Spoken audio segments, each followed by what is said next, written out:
Now, if you're flying FPV and you want to get a cinematic shot, most of the time you're going to be using one of these.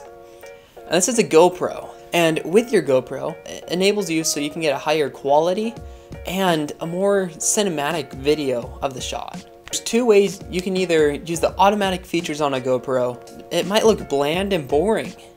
Or you can go in depth and change a few settings on your camera to get the most cinematic video possible. And really, there's only a few settings that you need to know. Now, the first and main thing is to make sure that you have your shutter speed, your camera quality, and your frame rate all dialed in correctly.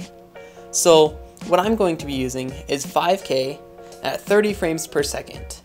Now, you can either use Real Steady or you can use the Hyper Smooth in the GoPro.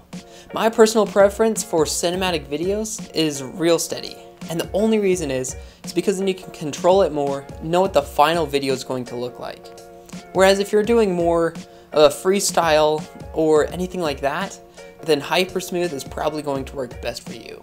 Now, if you're using Hyper Smooth, then you're going to be using just regular 5K, but if you're using Real Steady, then you're going to be using 5K 4:3.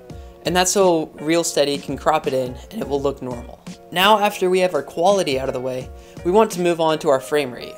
And what we're going to want to use is either 30 or 60. Now, 30 is going to give you that more cinematic looking video. Whereas 60, you're going to want to slow that down. That's going to be more for slow motion or higher action shots. Now we want to move to our exposure. This is using the correct settings on the GoPro. And you can tell you get some pretty high quality out of it. Now this is using the incorrect settings. Now what we're going to do is we're going to pick our shutter speed. Now most people leave their shutter speed locked, but I do the exact opposite. And there's one main reason why. Because take a look at this. If I'm flying and I go from a very bright open area into a very dark area, you can't see anything.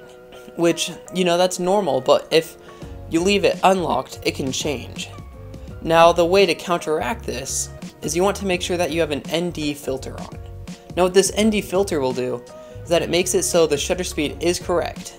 You're going to lock your shutter speed at 60 frames per second and see which ND filter looks correct for it.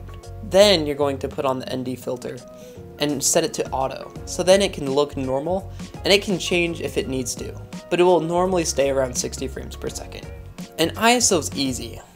This you really don't have to touch. You want to usually set this as low as possible. So I have my ISO minimum at 100 and my ISO max at 400. Now after this, you have one more setting to change, and this is optional.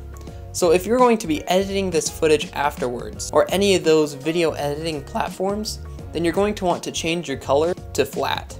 Because then once you get that back into your video platform, then you can go through and color grade it and make it look really nice.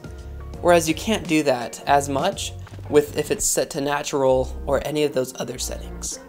Now with these settings, we just changed our GoPro from looking like a normal GoPro action camera style to a full-on movie cinema grade camera.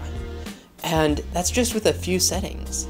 But this should help you to get the settings that you want and get the highest quality possible out of your GoPro. I'm Zane Shaw, and keep flying.